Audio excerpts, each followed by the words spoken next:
اخوان السلام عليكم. ظل هذه الحراره كلشي كيلتجأ للبحر اللي كيبقى هو المتنفس الوحيد للجميع.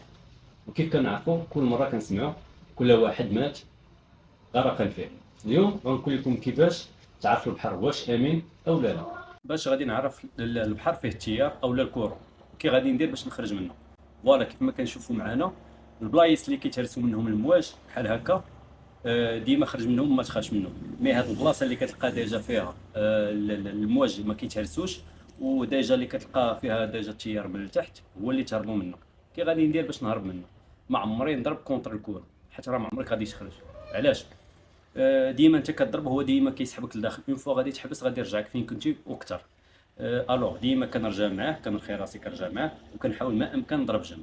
وما نساوش نهضروا على واحد الظاهره اللي ولات مؤخرا دابا، هي ديال الوالدين اللي كيحطوا ولادهم في البوي وكينساوهم ويمشيو يشدوا التليفون يلعبوا كره حتى كيدوروا ما كيلقاوهمش قدامهم. الدليل على بحال هاد البنيته ديال تونس اللي يومين وهي في البحر مسكينه حتى لقاوها في اليونان، اللي بيان سور كنحمل المسؤوليه 100% للوالدين.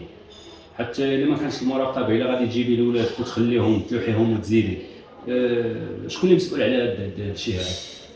فالله يرحم لكم الوالدين اللي جاب شي وليدات يقابلهم كيف جا يمشي، سينو بلا ما يجي. الله يحفظ الجميع. The coach and the doctor.